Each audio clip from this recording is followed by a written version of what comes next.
রাষ্ট্রপতি আব্দুল হামিদ। রোববার দিবাগত রাত 1:30টার দিকে থাই এয়ারওয়েজের একটি ফ্লাইটে তিনি ঢাকায় ফেরেন।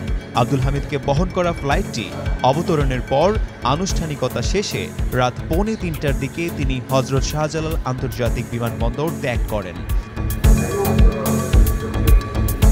বিষয়টি গণমাধ্যমকে নিশ্চিত করেছেন শাহজালাল আন্তর্জাতিক বিমানবন্দরের নির্বাহী পরিচালক গ্রুপ ক্যাপ্টেন রাগিব সামাদ। তিনি বলেন, আব্দুল হামিদ সাধারণ যাত্রীর মতোই দেশে এসেছেন, কোনো প্রোটোকল চাননি। রাত 1:30টার দিকে ব্যাংকক থেকে ঢাকায় এসে পৌঁছান তিনি।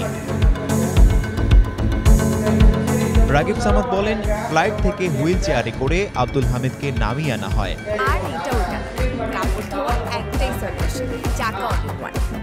তাকে বিধ্বস্ত দেখাচ্ছিল। তার মুখে মাস্ক ও পরনে ছিল শার্ট লুঙ্গি। এ সময় তার সঙ্গে ছিলেন ছোট ছেলে রিয়াদ আহমেদ ও শ্যালক ডাক্তার নওশাদ খান। তীব্র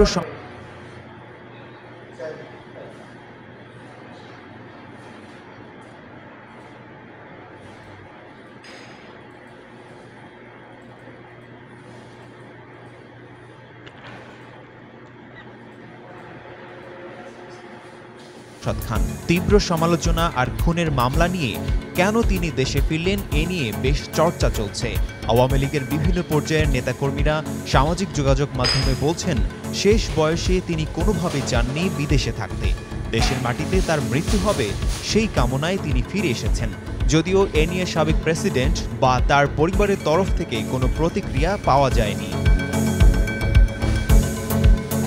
এর আগে গত 8 মে রাত 3টার দিকে থাই এয়ারওয়েজের একটি ফ্লাইটে ব্যাংককের উদ্দেশ্যে ঢাকা ছাড়েন আব্দুল হামিদ। পরে বিষয়টি গণমাধ্যমে প্রকাশ পেলে দেশের রাজনৈতিক অঙ্গনে এ নিয়ে আলোচনা শুরু হয়। গত বছরের 5 আগস্ট ছাত্র জনতার তীব্র আন্দোলনের মুখে শেখ হাসিনা ও তার দল আওয়ামী লীগের পতন হলে দলটির অনেক নেতাকর্মী দেশ ছাড়লেও আব্দুল হামিদ দেশে অবস্থান করছিলেন।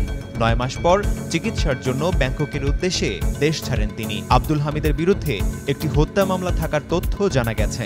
আব্দুল হামিদ আওয়ামী লীগের সময়ে 2013 থেকে 2023 সাল পর্যন্ত টানা 2 মেয়াদে বাংলাদেশের রাষ্ট্রপতি হিসেবে দায়িত্ব পালন করেছেন।